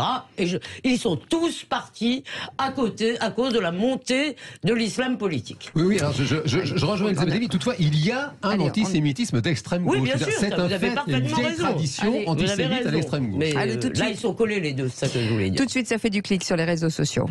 Les vraies voix Sud Radio, ça fait du clic sur les réseaux sociaux. Et c'est le retour de Félix Mathieu. À peine réélu à plus de 80%, le secrétaire national du Parti communiste, Fabien Roussel, provoque de vives discussions sur Twitter, Félix. Ça sent la polémique saucisse, écrit Seb sur Twitter, en commentaire au discours de Fabien Roussel. Toulouse. Ah, ça, il ne le précise pas, Seb. En tout cas, ce qu'il cherche à nous dire, c'est que le patron du Parti communiste semble aimer se distinguer d'une partie de la gauche, comme il l'avait fait sur le barbecue, la bonne viande, le bon fromage. Un autre internaute renchérit, la convergence des luttes avec le FN se porte bien. Alors l'extrait qui provoque ces commentaires courroucés, c'est celui-ci. Fabien Roussel, à peine réélu aujourd'hui, en appelle au retour de ce qu'il appelle une France forte. Une France forte pour tourner la page de ces années de déclin et d'affaiblissement. Franchement, regardez ce qu'ils ont fait de notre pays ces dernières années. Ils ont mis la France sur le bon coin. Ils ont signé des traités de libre-échange à tour de bras, ils ont transformé nos frontières en passoires et ouvert la France aux quatre vents, aux marchands et à la finance. Et aujourd'hui, ils reviennent la bouche en cœur en nous parlant de souveraineté, souveraineté, souveraineté. Non mais dites donc, ils ont vendu le pays, c'est le grand déménagement industriel. Ils ont laissé filer nos usines, notre industrie. Et ils viennent nous parler de souveraineté. Les frontières, les douanes, la critique du libre-échange, beaucoup s'en émeuvent. Certains invoquent la liturgie communiste et le titre de l'International pour pointer ce qu'ils voient comme une contradiction avec le discours de Fabien Roussel. C'est Zemmour qui a écrit le discours de Roussel, fait semblant de demander à un internaute. Une autre ode renchérie. Après les frontières passoires, va-t-il nous parler de grands remplacements? Quelle misère! Il faut virer le PCF de la NUPS. Alors face à tous ces commentaires sur ce registre, le Parti communiste français a fini par tweeter en réponse, je cite, « Puisque certains passent leur lundi de Pâques à polémiquer polémique est sur ça. Fabien Roussel cible la libre circulation des biens, pas des personnes. Et la distinction entre les deux est au programme de géographie 2 secondes. Parmi les utilisateurs de Twitter qui volent au secours de Fabien Roussel, beaucoup invoquent le souvenir de l'altermondialisme des années 2000 qui était classé à gauche sans conteste, bien avant que le FN se mette à dénoncer à son tour la mondialisation libérale. Tanguy, par exemple, écrit « Dans les commentaires, on voit des débiles qui croient qu'en défendant le libre-échange, ils prennent Fabien Roussel sur sa gauche. C'est le plus grand cancer qui touche la gauche en Europe, cette confusion entre internationalisme et mondialisation. » Je trouve le discours de Fabien Roussel parfait. Enfin, je trouve ça très bien. Et ça rappelle, parce que la distinction libre circulation des biens et des personnes, je ne suis pas sûr que Fabien Roussel soit un partisan enthousiaste de l'immigration massive. Et je vous rappelle, il me fait plutôt penser au PC façon Vitry. Au PC façon Vitry, pour ceux qui sont un peu plus âgés que notre cher Tom et que notre cher Félix. C'est quand des ouvriers, que des gens à Vitry avaient voulu détruire, je crois, un foyer. C'était Paul Mercier-Cas, le maire de Vitry, qui avait envoyé un bulldozer contre un foyer Sonacotra, en disant, on veut pas cette immigration partout et qui fait du tort aux travailleurs. Allez. Non, mais c'est un discours intéressant, mais après ça rappelle que la France appartient à personne, chacun peut s'approprier une vision des choses qui lui correspond, et après tout, Roussel a le droit de réinventer autre chose. Après, c'est un peu suranné comme discours quand même, hein. La France forte. Non mais à la fois c'est très fort comme ça d'un point de vue de la communication, ça veut un peu rien dire. Ah bon, pourquoi? Parce que ça veut dire quoi la France forte? Ça veut dire France forte. Une France qui produit, une France qui travaille. Il faut qu'ils déduisent des trucs. Est-ce que ça veut dire qu'il sort de l'Union Européenne, c'est la France qui est forte par rapport à l'Union Européenne? Ça peut être ça l'idée, mais à ce moment-là, il faut qu'ils le disent. Ça peut vouloir dire plein de choses. De toute façon, le Parti communiste français a appelé à voter contre Maastricht à l'époque. Enfin voilà, il y a une vieille tradition souverainiste des communistes en France depuis toujours. Allez, ce sera le mot de la fin. Vous restez avec nous dans un instant. Le tour de table de l'actu des vraies voix. Avec les camarades Lévy, Dorido et Conan. Et je vous rappelle le sujet de notre coup de projecteur à 18h30, c'est la foi religieuse qui continue de reculer en France avec cette question du jour. Est-ce que les Français croient de moins en moins en Dieu? Êtes-vous surpris? Eh ben, vous dites plutôt oui en majorité. Vous nous appelez 0826 300 300. À tout de suite. Les vraies voix Sud Radio, 17h-20h, Philippe David, Cécile de Ménibus. Et pour commenter cette actualité des vraies voix jusqu'à 19h, d'abord on vous souhaite la bienvenue si vous venez de nous rejoindre. Merci beaucoup de votre fidélité avec, pour en parler, Elisabeth Lévy, avec Jean Dorido, avec Tom Conan, bien entendu. Et tout de suite, Yves nous parler de leur actu. Ça tombe bien, la tour de table de l'actu des vraies voix. Encore ces stupides actualités. Ça dépend de la masse d'informations. Quand il a rien à dire, il dit rien. Il n'a pas été élevé chez les porcs, excusez-nous. Le tour de table de l'actualité. Et on démarre par Elisabeth Lévy sur cette polémique entre Ciotti, le tweet, le fait qu'il ait tweeté sur la laïcité, tweeté sur le fait qu'il souhaite bonne fête. Ce qui lui appartient, c'est l'excellent Elliot Deval de CNews qui m'a mis le nez là-dessus. J'ai trouvé ça absolument savoureux. Donc, Éric Ciotti fait un tweet, un tweet assez banal pour dire joyeuse Pâques à tous, quoi. Vraiment le truc. Et un député insoumis, Antoine Léaumont, balance un truc drôle de conception de la laïcité, quelque chose comme ça, je vous le fais. Oui, c'est ça. Et évidemment, toutes sortes d'internautes ressortent un tweet de 2013 du même Léaumont où il souhaitait un bon ramadan à tout le monde. Là, la laïcité l'empêchait pas de dormir. Et alors, ce qui est extraordinaire, si vous voulez, c'est que d'abord, il y a une partie de ces gens, ça poursuit notre discussion. Ils ne voient les problèmes de la laïcité que là où il n'existe pas, parce que aujourd'hui, quand on parle des atteintes à la laïcité, à l'école, au sport, etc., elles viennent de qui ? Elles viennent toujours massivement de musulmans, et pour cause d'ailleurs, puisque l'islam ne prévoit pas tout à fait dans sa pureté la séparation du spirituel et du temporel, le fondement de la laïcité. C'est compliqué pour l'islam, ça ne veut pas dire qu'il ne pourrait pas s'y adapter, ça ne veut pas dire que beaucoup de musulmans, heureusement, en sont très satisfaits, c'est pour ça qu'ils vivent dans un pays laïque, mais l'islam, théologiquement, effectivement, est plutôt loin de cette idée. Donc, les atteintes à la laïcité ne viennent à peu peu près massivement que de l'islam. Et pourtant, tous ces braves gens de LFI continuent à nous expliquer, ils sont dans les années 50, si vous voulez, que le problème, c'est l'emprise de l'Église sur les esprits. Alors, je voudrais juste dire une chose, c'est qu'en France, le catholicisme, ça n'est pas une religion parmi d'autres, c'est la culture, le substrat culturel, si vous voulez, religieusement. Moi, je ne suis pas du tout catholique, mais si vous voulez, quand je vois une église, même si ça n'est pas théologique pour moi, ça fait partie de ma culture, de mon patrimoine, voilà. Et cette distinction m'a l'air d'être faite au quotidien par toutes sortes de gens. Eh bien non, les insoumis, eux, continuent à chasser le curé. Donc, alors, c'est amusant, la mémoire des réseaux sociaux. Oui, alors c'est vrai, mais en revanche, c'est pas tout à fait vrai. Je partage une partie de ce qu'a dit Elisabeth, mais par exemple, vous reprenez quand même ce fameux débat sur le mariage gay. Vous savez, on va pas refaire ça maintenant, Dieu merci. Mais entre guillemets, mais justement, rappelez-vous, il y avait quand même une opposition dans la rue très forte entre plusieurs camps, et le camp de ceux qui étaient plutôt hostiles au mariage gay, c'était quand même beaucoup des gens qui étaient de mouvance chrétienne, catholique, pas exclusivement, mais il y avait quand même un énorme débat. C'était quand même pour moi des pressions qui quand même pouvaient constituer des formes d'atteinte à la laïcité, en tout cas une vision de la laïcité assez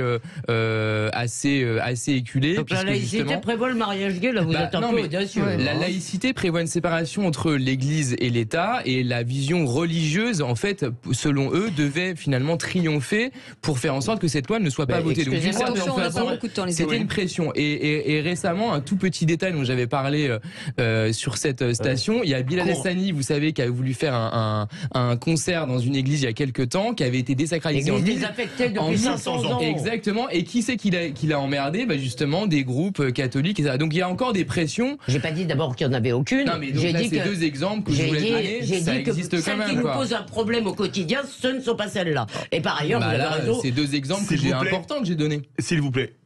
Jean Dorido, si vous faites un mot, 10 secondes sur le sujet. On est en plein dans le clientélisme électoral. En fait, Ciotti drague les cathos, l'insoumis drague les musulmans. C'est vraiment sans commentaire. Pas faux.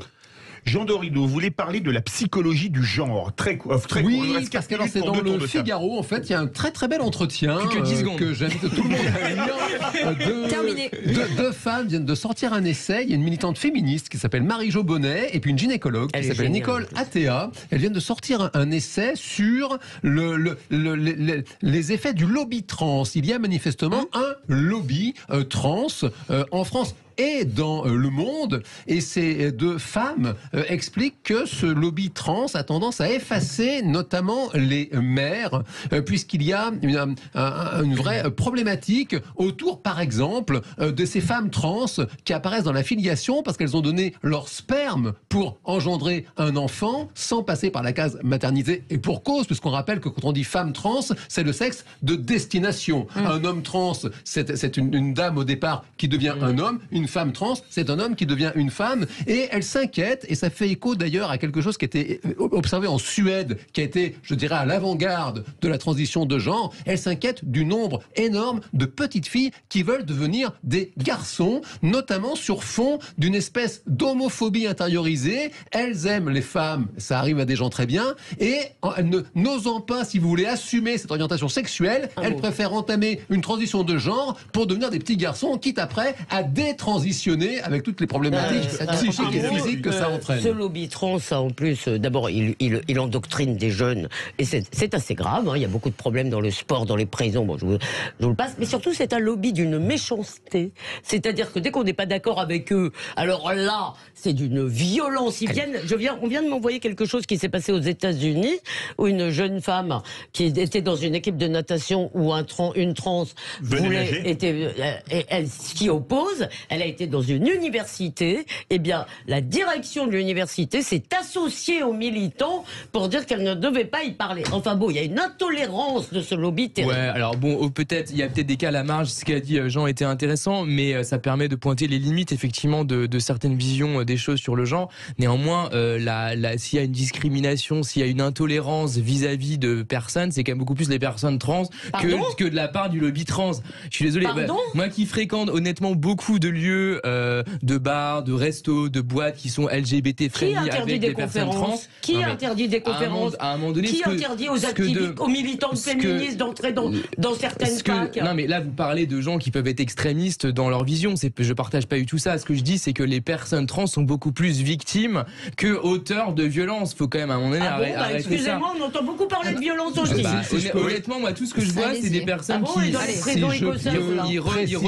revendiquent une tolérance et une indifférence d'une certaine façon. Excusez-moi, il y a une mode qui est en train de se propager aux enfants. C'est scandaleux. Ces deux femmes critiquent, ces deux femmes dénoncent précisément les ultras, les positions extrémistes. Elles rappellent à quel point c'est une bonne chose que les personnes trans puissent vivre sans aucune discrimination, évidemment. Pour autant, elles dénoncent effectivement ces excès qui peuvent avoir des conséquences fâcheuses. J.K. Rowling, J.K. Rowling empêchait de célébrer Harry Potter parce qu'elle dit le mot femme.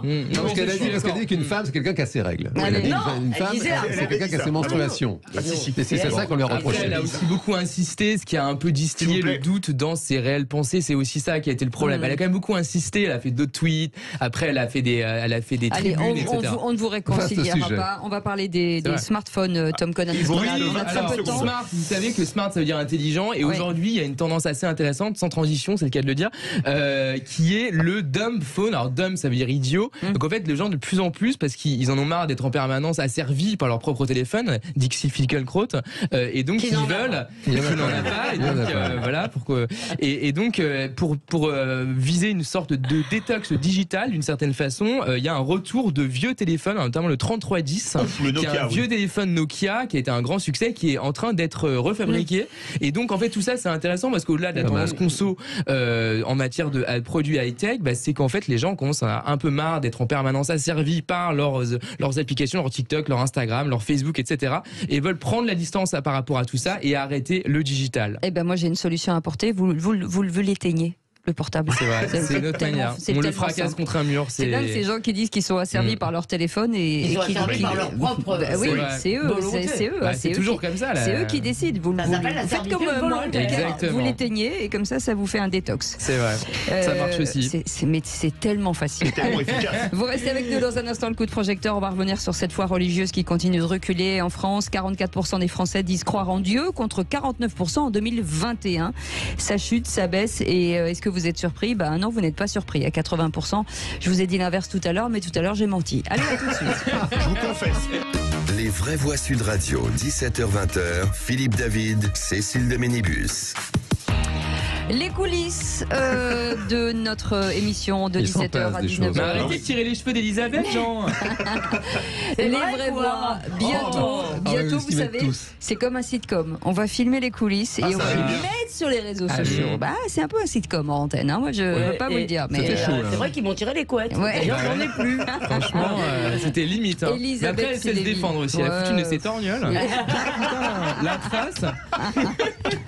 Je crois que Tom pas envoyé. Je sais pas. Il s'est passé quoi, Tom Conan? Il a consulté Jean Dorido qui est psy. On voit le résultat. C'est la chasse aux œufs qui a et en fait, je suis sous amphétamine grâce à Jean et du coup, je pète la forme vraiment. Allez, on ne joue pas avec les médicaments, bien entendu. Tom Conan. C'était une blague. Bien sûr. Ne faites pas ça chez vous. Exactement. C'est fait par des professionnels. En tout cas, on le pensait. Visiblement, ça ne l'est pas du tout. Jean Dorido est avec nous. Elle est tout de suite le coup de projecteur des vraies voix. Les vraies voix Sud Radio, le coup de projecteur des vraies voix. Et la foi religieuse continue de reculer en France selon un sondage l'IFOP fiducial réalisé pour Sud Radio. 43% des Français disent croire en Dieu contre 49% en 2021. Chiffre à la baisse, vous l'avez remarqué, avec des différences marquées selon les tranches d'âge, les lieux d'habitation et le niveau de vie, Philippe. Oui, et la baisse de la foi religieuse elle est plus significative chez les 18-24 ans où 64% des interrogés disent ne pas croire en Dieu. En 1947, c'était déjà un sondage IFOP et vous l'aviez commandé, c'était votre 30e année de radio sur Sud Radio, ma chère Cécile, disait que 66% des Français croyaient en Dieu. Donc c'était de l'humour aussi. Il y a l'humour qui est drôle et l'humour qui est pas drôle. Non mais quand même, moi je voudrais me faire un commentaire rapide. On va accueillir notre invité. Oui, mais un petit commentaire rapide. On dit que les Français croient de moins en moins en Dieu. Mais est-ce qu'on se demande, est-ce que Dieu croit en les Français? Bonne question de philo. Okay, c'est pas si sûr. Vous savez quoi, vous vous allez faire une cour de récréation tous les deux avec Jean-Philippe Dubrul est avec nous, directeur d'études au pôle politique, actualité, département, opinion et stratégie d'entreprise de l'IFOP. Bienvenue, bonsoir, merci d'être avec nous. Avant de, généralement, forcément, on a envie de comprendre de cette arrêtez, mais Elisabeth Lévy, arrêtez. C'était une blague tous les deux. Arrêtez. Mais Jean, arrêtez avec ces quests. Non mais Tom, s'il vous plaît, un peu de sérieux. 2 secondes. On va revenir sur ce sondage qu'on vous demande de nous expliquer, Jean-Philippe Dubrul, aujourd'hui. Donc forcément, on voit que ces croyances sont en décroissance. Et comment on l'explique ? Alors tout d'abord, ce qui est intéressant, c'est de regarder sur le temps long. Vous l'avez cité tout à l'heure. Aujourd'hui, en 2023, à la veille du week-end de Pâques, 44% des Français nous déclaraient croire en Dieu, contre 56%, donc la majorité qui ne croit pas en Dieu. Donc on a un rapport déjà minoritaire dans la population vis-à-vis de cette croyance-là. Et moi, je vais citer un rappel, non pas des années 2000, mais qui remonte à décembre 1947, où on faisait déjà des sondages. Faut croire. Et oui, c'était pas 44% des Français qui disaient croire en Dieu, c'était 66, c'est 2 tiers. Donc on voit qu'on a reculé de 22 points en environ 80 ans. Mais ce recul, il s'est considérablement accéléré dans les années 2000. Quand on regarde, par exemple, en 2004, donc c'était il y a à peu près 20 ans, on est à mi-chemin entre les 2 chiffres que je vous ai donnés. 1947, on est à 66% de croyants. 2004, 55%. 2023, 49%. Donc, par rapport au passé, ça a beaucoup baissé, mais ça s'est surtout accéléré dans les 20 dernières années. C'est une première chose à noter. Et ensuite, comme vous le soulignez, effectivement, il y a des différences entre les tranches d'âge.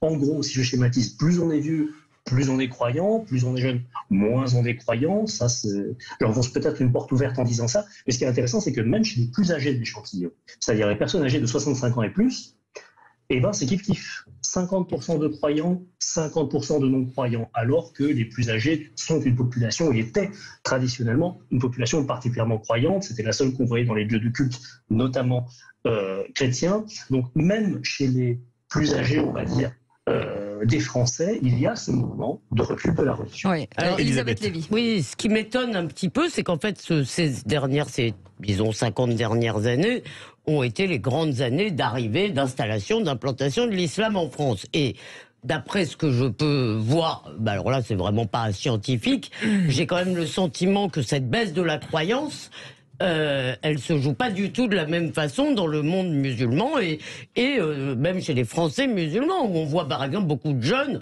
qui au contraire sont très à l'école, on le voit, ils sont au contraire très attirés ou très intéressés ou très, en tous les cas croyants. Les choses de la religion leur parlent, les intéressent. C'est pas seulement d'un point de vue identitaire, je pense. Donc, je suis assez étonné de votre sondage, mais peut-être que quand on va plus finement, ça se voit. Jean-Philippe Dubrul, la baisse de croyance est la même dans toutes les religions? Alors, ça, c'est assez difficile à quantifier. Je vais me replier sur les limites de l'exercice du sondage parce que dans l'échantillon, par exemple, nous avons des chiffres auprès des catholiques, qu'ils soient pratiquants ou pas, des chiffres chez les catholiques eux-mêmes, chez les pratiquants ou les pas pratiquants. D'ailleurs, ce qui est assez amusant de voir, c'est que même chez les catholiques pratiquants, il y a des gens... Il y a des non-croyants à croire en Dieu. C'est assez intéressant comme positionnement. Mais par contre, si on veut aller voir spécifiquement, par exemple, les musulmans ou même les juifs d'ailleurs, ils sont trop peu nombreux dans l'échantillon pour qu'on ait des chiffres sur eux. Donc ça, c'est une petite parenthèse technique. Mais ce qui est intéressant, je rebondis sur ce qui vient d'être dit en termes d'âge. C'est vrai qu'on l'a remarqué dans d'autres études, pas forcément celle-ci, mais dans d'autres études, qu'en France, il y a une jeunesse musulmane particulièrement croyante. Ça, c'est vrai, et qui fait que finalement, la religiosité et la croyance ne baissent pas aussi vite dans la jeunesse française qu'on aurait pu s'y attendre en regardant les tendances des décennies précédentes, justement en raison de la présence de cette jeunesse musulmane. Mais pour autant, cette jeunesse musulmane ne suffit pas, entre guillemets, à contrecarrer la tendance du recul de la religion chez les plus jeunes, en général, qui sont musulmans. Et pourtant, on a l'impression que le catholicisme dans le monde a plutôt tendance à croître, à part en Europe. C'est l'évangélisme qui oui, mais comment on l'explique Si on peut l'expliquer, bien sûr. C'est-à-dire, la situation française en particulier... Est-ce qu'il y a une spécificité française de ce point de vue ? Oui, peut-être, ou européenne, peut-être. Est-ce qu'on le sait? En France, il y a, là je vais un peu pardon, au-delà du sondage, mais en France, on a quand même cette œuvre de sécularisation assez ancrée et à l'œuvre continuellement. Quelque chose, par exemple, là on parle de la croyance en Dieu, mais dans le sondage qu'on évoque aujourd'hui, il y avait une autre question qui était: est-ce qu'il vous arrive de parler religion, de votre religion d'ailleurs, de religion générale, avec vos proches, vos amis, votre famille? Et ce qu'on remarque, c'est que même ça recule. C'est-à-dire qu'au-delà de la foi, même la religion en tant que sujet de conversation, elle aussi recule. Je vais vous donner des chiffres. Aujourd'hui, en France, il y a 39% des Français qui disent parler souvent de temps en temps de religion avec leur famille. C'était 58% en 2009, moins 19 points en 15 ans. Même pas. Et ça baisse parce que c'est des sujets qui fâchent également. Donc la religion, elle recule même là, dans les conversations. Même dans les conversations. Jean Dorido. Ce qui me semble vraiment très intéressant dans ce sondage, c'est que la question qui a été posée, c'est: est-ce que vous croyez en Dieu? Et ça me semble vraiment très important parce qu'il y a quand même des invariants anthropologiques. L'être humain, il a besoin de croire dans une dimension irrationnelle de l'existence. Et je rapproche votre sondage, je serais ravi d'avoir votre regard sur le sujet, de la progression du complotisme, par exemple, du succès. Du platisme même. Oui, il y a un jeune sur 6 aujourd'hui qui est convaincu que la Terre est plate, par exemple. Et j'imagine, ces gens ne croient pas en Dieu pour autant. Et ça me semble intéressant à rapprocher, de voir à quel point cette crise de foi, sans mauvais jeu de mots, elle fait peut-être les choux gras de personnes complotistes, de personnes qui sont des patrons de sectes, des gourous, parce qu'il y a de toute façon une appétence. Je suis très étonné dans mon travail de clinicien. Je demande souvent aux personnes qui viennent me voir si elles sont croyantes. Et je ne compte plus le nombre de personnes qui me disent: je ne crois surtout pas en Dieu. Comme si Dieu vraiment les hérissait, c'était un gros mot, et qui me rajoutent dans la foulée: par contre, je pense qu'il y a quelque chose. Et je me demande si ces personnes qui croient qu'il y a quelque chose et qui sont peut-être choquées par de mauvaises expériences dogmatiques ne se jettent pas dans les bras des gourous. Il y a aussi plus de catéchisme, de moins en moins de catéchisme à l'école, il y a de moins en moins de prêtres. L'école publique, forcément, la vocation. Il me semble quand même qu'il y a deux éléments en même temps. C'est-à-dire que d'un côté, il y a la sécularisation, comme a rappelé monsieur, et il y a aussi quand même le progrès scientifique, économique, qui a quand même tendance dans toutes les sociétés, et ça c'est pas nouveau, à faire décliner l'importance des religions. Plus vous avez de progrès scientifique, et même on pourrait dire le volume. Plus vous êtes cartésien, c'est ça? Voilà, exactement. C'est-à-dire qu'en fait, vous voulez des preuves factuelles, et donc vous avez beaucoup d'études historiographiques qui montrent que justement il y a un déclin des religions quand il y a un progrès scientifique, économique dans les sociétés. Voilà, ça c'est il y a énormément de littérature en la matière. Progrès scientifique, les deux vont généralement ensemble. C'est-à-dire que il y a pas de rapport si vous prenez par exemple les nouvelles technologies, le volume d'informations qui est beaucoup plus important aujourd'hui qu'il y a 10 ans, qu'il y a 20 ans, qu'il y a 30 ans, etc. Et ça ne fait que s'accentuer, fait que justement les opinions sont de plus en plus diverses. Vous avez une verticalité qui est beaucoup moins grande. Et ça, c'est le deuxième élément que je voulais apporter. Je pense que l'époque aujourd'hui, et c'est pas uniquement vrai pour la religion, a une difficulté à se positionner par rapport à la verticalité. Parce que justement, on est propulsé dans un monde où tout le monde s'exprime. Moi, je peux demain fonder ma secte si je veux, la secte Conan, et puis on va inviter qui je veux.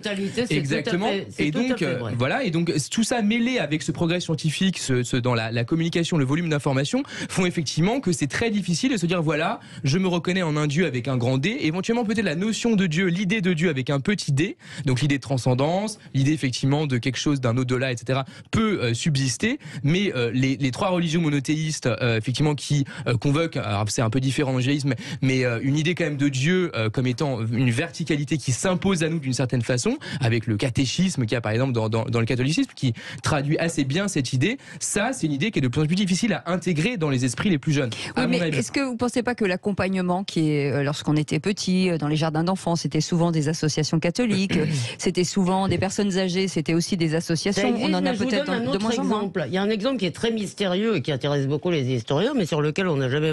C'est le Québec. Le Québec était une des sociétés les plus conservatrices, les plus catholiques qui soient. Et en 20 ans, si vous voulez, c'est devenu le paradis du wokisme, en gros. Et c'est assez mystérieux. On a appelé ça la révolution tranquille, je crois. Oui. Et c'est assez mystérieux parce qu'en fait, on ne sait pas très bien. C'était pas que ça, la révolution tranquille, c'était plus vaste. C'était plus vaste au Québec. D'accord, mais en tous les cas, la déchristianisation a été brutale. En 20 ans, ça a été... voilà. Mais Jean-Philippe Dubrul, pour réagir aux propos de nos trois vraies voix. En 1 minute, 2 minutes, parce qu'après on part au 0826 300 300.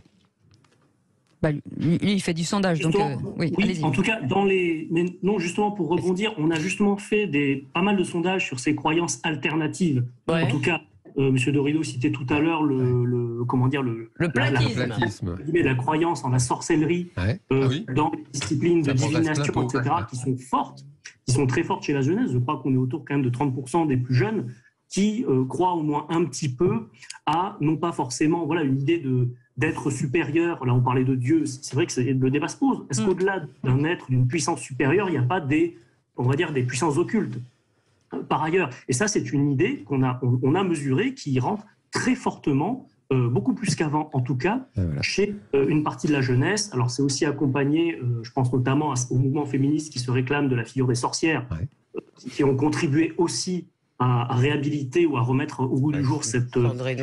Voilà, mais voilà, sur les croyances alternatives, elles sont là. Et il y avait la question du complotisme. Est-ce que c'est lié aussi ce qu'on peut mettre en rapport, c'est que cette baisse de recul de la croyance en Dieu, il s'est accompagné dans nos sociétés très cartésiennes et peut-être très brutales dans leur rapport vertical aussi. Là, je rebondis sur notre intervention.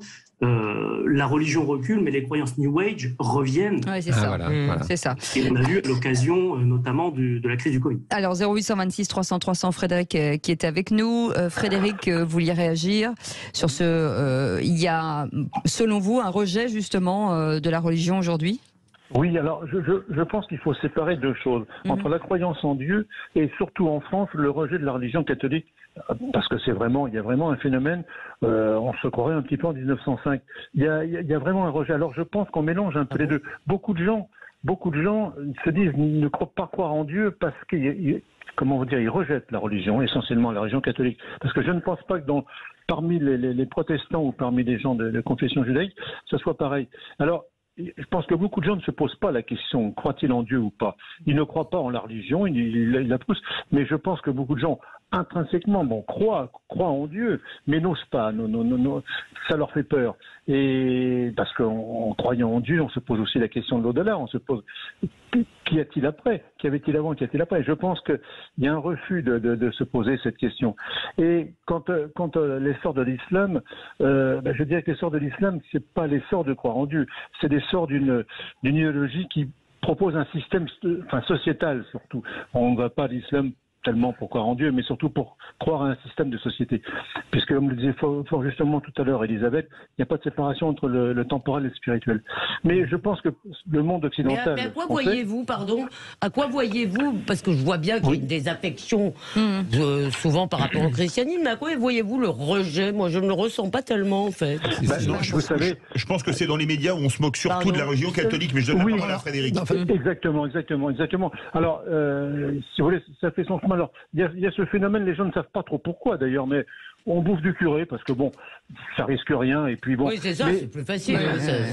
Voilà. Alors, pardon, Frédéric, pour rebondir sur les propos là échangés, c'est un fait, il y a des personnes qui ont été traumatisées qui ont été élevées chez les curés ou chez les bonnes sœurs, des gens qui ont 50, 60, 70 ans, qui ont été traumatisés par l'aspect dogmatique de l'enseignement et qui vraiment ce que j'entends le plus souvent, c'est je ne peux plus les voir. Je ne peux plus les voir tellement ils ont été, traumatisés par des abus, pas forcément mettant en danger leur intégrité physique, mais des abus psychiques autour des vieux trucs à l'ancienne, complètement rances et ringards qui sentent la naphtaline, Dieu te juge, il va se mettre en colère, il va te punir. Enfin, on est loin du item, alléluia. Mais ça, c'était une vraie question que se posaient les jeunes. Dans les années 70, le catholicisme, c'était une autre forme du gauchisme. Moi, à l'école, ça dépend où. Moi, en tous les cas, parce qu'il y avait dans des mon prêtres collège public, les gens qui allaient qui allaient à l'église, qui allaient faire des retraites, ils jouaient de la guitare, ils fumaient des joints et ils avaient leur première histoire. Mais quand vous étiez chez les frères, vous preniez des baffes par les profs et vous lui êtes volé. Je peux vous dire que c'est du vécu. C'est un fait, oui, ça c'est vrai, je l'entends souvent. Mais est-ce que il n'y a pas une notion qui fonctionnait vachement sur les réseaux sociaux de dire que finalement les catholiques c'est ringard, c'est la religion de papa, de maman et qu'on a envie d'autre chose? Voilà, est-ce qu'on n'est pas passé à autre chose? Il y a tout dans ce monde. Il y a vraiment des jeunes qui justement, avec le renouveau charismatique, sont vraiment dans un rapport rapport à la spiritualité très joyeux, très plein d'énergie, dans le giron de l'Église catholique. Maintenant, il y a vraiment ces personnes d'un certain âge qui ont été très très choquées, qui ont une spiritualité, comme le dit Frédéric, et qui pour autant, on aura le bol de l'Église, si vous voulez. Tiens, ça fait un petit sondage ici. Est-ce que vous croyez en Dieu, Philippe David? Oui. Voilà, Tom, Conan? Non. Voilà, non. Jean? Écoutez, je me force, oui, je tente de faire l'effort. Ouais. Et Elisabeth? Moi, je ne réponds pas aux questions pareilles. Non, mais vous n'êtes pas obligé de répondre. Je pose la question. Ça me regarde. Non, mais bien sûr. Et c'est vraiment pas quelque chose dont je trouve qu'il doit être. Oui, moi, je crois que c'est juste pour voir si ça corroborait au sondage. Sans vouloir résumer, mais ce que je trouve intéressant, c'est que dans les sociétés d'aujourd'hui, moi, il y a beaucoup, par exemple, de chaînes YouTube qui parlent de spiritualité ou de choses liées à ça. Par exemple, vous avez des chaînes YouTube assez étranges sur la manifestation. Vous savez, alors vous devez penser très fortement à quelque chose, quelqu'un qui doit vous envoyer un message, à penser à vous. Oui, là, et donc en pensant très fortement à la chose, on est censé augmenter la chance de survenance. Ça a pas marché avec vous, j'ai pensé à vous vachement. Dans le métro. C'est vrai, merde. C'est autant de trucs. Et moi, effectivement, je fais aussi ça souvent, mais ça marche rarement. Mais en fait, effectivement, c'est des modes de pensée ou des espèces de visions un peu transcendantes de l'existence qui sont intégrées à nos modes de vie. En fait, c'est plus du tout de la religion. Donc, effectivement, c'est une idée qui est un peu un dérivé de la religion, mais c'est pas du tout la religion au sens fort où on l'entend. Donc ça disparaît, mais tout le reste, en effet, prend de l'ampleur. Mais ce que tu as dit sur la verticalité, à mon avis. Le mot de la fin en 30 secondes, Jean-Philippe Dubrul. Oui, si vous voulez nous faire dans le prochain sondage, à votre avis, ce sera plus 44%, mais 40 ou 48, tiens. Ça va plutôt continuer à baisser, la croyance en Dieu, ou ça va revenir en arrière? C'est une très bonne question. Comme toujours. Alors, le bon sondeur, il fait pas de pronostic, ni de prévision. En tout cas, ce que je peux vous dire, c'est que ça dépendra des événements et que des moments de difficultés sociales très aigus, comme on en vit actuellement, avec l'inflation et avec un désenchantement démocratique, ça peut peut-être faire remonter d'autres motifs d'espérance. Mais en tout cas, merci beaucoup. C'était hyper intéressant, Jean-Philippe Dubrul, d'avoir été avec nous. Directeur d'études au pôle politique et actualité du département opinion et stratégie d'entreprise de l'IFOP. Vous restez avec nous. Ça réagit au 0826 300 300 sur les sujets qui ont été évoqués ce soir. On vous souhaite la bienvenue. On est ensemble jusqu'à 19h. Les vraies voix Sud Radio, 17h-20h, Philippe David, Cécile de Ménibus. Merci d'être avec nous, merci de nous faire confiance tous les jours. Elisabeth Lévy est avec nous, Jean Dorédo est avec nous, Tom Conan est avec nous. On est ensemble avec Philippe David jusqu'à 19h avec nos éditorialistes du jour. Et vous savez que dans un instant, de 19h à 20h, avec Aurélie Gros et Stéphane Pellet, nous parlerons de la citoyenneté, parce que c'est aussi ce qui nous intéresse, les associations qui s'engagent sur des sujets très importants. En attendant, 0826 300 300, c'est Gérald. Je suis fatiguée, moi. Je viens de rentrer, je suis fatiguée. Gérald qui nous appelle de Montpellier. Bonsoir. Peut-être que Gérald est déjà devenu Réjean. Bonjour. Bonsoir. Vous n'êtes pas devenu Réjeanne entre-temps, comme l'a dit Elisabeth Lévy. Non, pas changé pour l'instant. J'ai un petit côté dyslexique ce soir. Je suis désolée. Et Gérald, vous vouliez forcément commenter le premier sujet, finalement, sur le ministère du patrimoine. Pour vous, est-ce que c'est une bonne ou une mauvaise idée? Non, évidemment, c'est donner un coup d'épée dans l'eau. Pourquoi? Parce qu'on va payer encore un nouveau ministre qui va nous coûter entre 10 et 15 000 euros par mois, alors que ces économies, évidemment, elles pourraient servir éventuellement à sauver notre patrimoine. Oui, par exemple. Mais après, une chose est sûre, c'est qu'aujourd'hui, visiblement, on n'a pas le budget pour sauver notre France, notre patrimoine, notre culture que Macron lui-même a dit que nous n'avons pas en France, puisque la culture française pour lui n'existait pas. Alors pourquoi y mettre un secrétaire d'État au patrimoine, si je puis dire? On a demandé aux Français d'acheter des tickets, je ne sais pas si vous vous souvenez de la Française des Jeux. Loto du patrimoine. Voilà, je ne sais pas s'il existe toujours d'ailleurs. Oui, bien sûr. Voilà. Donc du coup, que devient cet argent-là? Il doit exister certainement déjà un impôt qui est prélevé à notre source pour pouvoir, j'imagine, réparer ou mettre un peu en œuvre les bâtiments qui sont un peu vétustes. Voilà. En tout cas, il y a des bâtiments qui sont effectivement réparés et financés par l'État. Allez-y, vite, Elisabeth. Je voulais juste rendre parce qu'en fait, le patrimoine, je l'ai dit tout à l'heure, par rapport grâce à beaucoup d'associations, mais il y a aussi des acharnés, et j'en cite un ou deux, comme Didier Reckner, qui dirige la Tribune de l'Art, ou Alexandre Gady, mais qui ne lâche pas les pouvoirs publics. Et vous savez, c'est lui qui a lancé Saccage Paris, notamment, où en tous les cas, il y a beaucoup contribué. Et voilà, je voulais leur rendre hommage parce que le patrimoine vit aussi grâce à eux. C'est ça. Et après, je pense qu'il faudrait aussi éviter la branlette autour du terme patrimoine. Désolé, non, mais parce que patrimoine, ça peut vouloir tout rien dire. Moi, par exemple, quand je vois des reportages, tel monument, tel bâtiment est classé au patrimoine mondial de l'UNESCO. Vous avez eu parfois la gueule des éléments qui sont classés au patrimoine mondial de l'UNESCO. Donc, si vous voulez, à un moment donné, si on peut classer, la question c'est ça, c'est que qu'est-ce qu'on, ensuite il va y avoir sans doute plein de personnes qui vont militer pour que leur patrimoine soit un patrimoine, qu'il y ait des subventions. Je remercie Gérald d'avoir rappelé que notre président, quand même actuel, a dit un jour la culture française, ça n'existe pas. Il était candidat à l'époque. Il y avait eu Nicolas Sarkozy à l'époque qui avait dit il n'y a pas besoin d'avoir lu La Princesse de Clèves pour être français. Et le patrimoine, c'est ça aussi, c'est cette culture extraordinaire. Et si chacun relisait La Princesse de Clèves, ça pourrait faire du bien. Gérald, le mot de la fin. Le mot de la fin, oui, vous l'avez un peu tout cité. Après, là où je me chagrine sur un jour de Pâques, c'est que nos églises disparaissent pour être remplacées par des parkings. C'est bien dommage que nos villes et nos villages n'en prennent pas plus soin. Voilà. Merci beaucoup, Gérald, en tout cas pour votre témoignage. Au revoir. Merci, à très bientôt. 0826 300 300, ce numéro vous appartient. Voilà, ça vous donne l'occasion de nous contredire, de nous élever intellectuellement. Et on part de bas avec Philippe David, pour vous dire. Donc ça va pas nous aider beaucoup. Merci beaucoup, Elisabeth Lévy, d'avoir été avec nous. Merci Jordan Edo. Merci beaucoup, Tom Conan. Dans un instant, on vous parle engagement, citoyenneté. C'est des sujets qui nous, enfin, en tout cas, qu'on aime beaucoup avec Philippe David. On va vous parler de démocratie, de mouvement citoyen. On va aussi revenir sur les jeux vidéo. Vous savez que c'est un gros problème, les enfants face aux jeux vidéo. Et puis, on va vous parler générosité avec la génération du bien commun, avec des donateurs qui s'engagent à donner 1% de leur revenu annuel au projet associatif de leur choix. Et ça, c'est une très bonne nouvelle. Allez, à tout de suite.